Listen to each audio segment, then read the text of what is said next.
Hey there. When you look at a piece of art like this, what do you see? It's beautiful for sure, but it's also so much more. It's a story, it's history. Really, it's a piece of a culture's soul. And today, we're going to take a journey right into the heart of that, through the incredible artistic world of Southeast Asia. So, it gets you thinking, right? How does a culture actually tell its own story? How does it make sure its history, its values, its very identity get passed on from one generation to the next? Well, one of the most powerful ways is through its art. So that's exactly what we're going to do here. We're going to dive right into that language of culture. We'll listen to the songs that are part of everyday life, watch ancient myths just burst onto the stage, feel the amazing textures of handmade traditions, and see how art can bring whole communities together. Okay, so first up, our journey starts with something we can all relate to. Music. But we're not talking about fancy concert halls here. We're talking about the beats and melodies that are literally woven into the fabric of daily life. And just look at this breakdown. It shows you that music here isn't just background noise for entertainment, it's like a living, breathing archive. I mean, think about it. There are songs that capture the rhythm of a specific job, songs that tell these epic, complete stories. There's music for every part of life, from a mother singing a lullaby to a secret song used in a ritual. It's all there. So we've heard the personal songs people sing every day. Now let's look at the huge, epic stories they perform for each other. This is where art hits the stage and ancient legends just come roaring to life.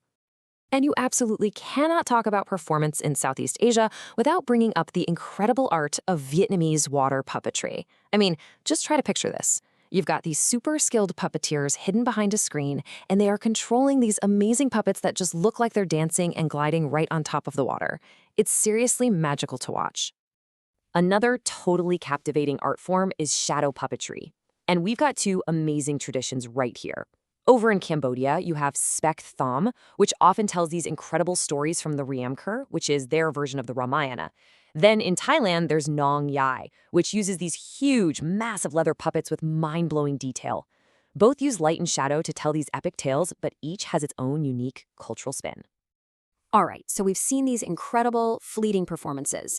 Now let's shift gears and talk about the art that you can actually hold in your hands, the tangible traditions and crafts that have been passed down for generations. And when you see a beautiful piece of fabric, it's easy to forget just how much work goes into it. It's this whole artistic journey. It all starts with dyeing, this ancient way of getting these incredible, vibrant colors. Then comes the really patient, detailed work of weaving, interlacing all those threads to make the fabric. And finally, you get the beautiful, delicate art of embroidery, where designs are stitched by hand, adding that final layer of story and beauty. But it doesn't stop with textiles, not by a long shot. Artisans all over the region are literally shaping the world around them. They pull clay right from the earth to make pottery. They cast metals into these amazing sculptures of gods and mythical beasts. And with wood and stone, well, it's like magic. They carve away what's not needed to reveal the incredible design that was hiding inside all along. So we've looked at music, at performance, at crafts, but what happens when you throw all of that together? Well, you get these huge, vibrant, shared cultural celebrations. And here are two just beautiful examples of art pulling a whole community together. In India, during Diwali, the Festival of Lights, millions of little lamps create this breathtaking sight, and it all symbolizes the victory of light over darkness. Then in Thailand, for Loy Krathong, people float these gorgeous decorated baskets with candles on the water. It's a way of saying thanks and making wishes for the year ahead. They're different, but both are powerful ways of using art to express what everyone believes in. Okay, let's take a step back for a second. We've seen all these different kinds of art, from songs to sculptures to festivals. But what's the big idea? What are the common threads that tie it all together? And you know what? It really comes down to these four big ideas, these core inspirations. So much of the art comes straight from communal life, from shared experiences. It's also deeply, deeply connected to nature and the environment.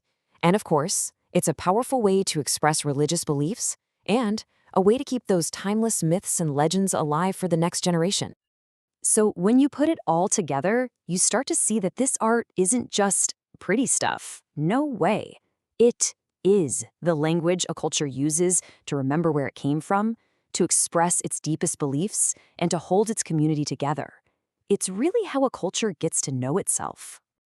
And all of this kind of leaves us with one last thing to think about.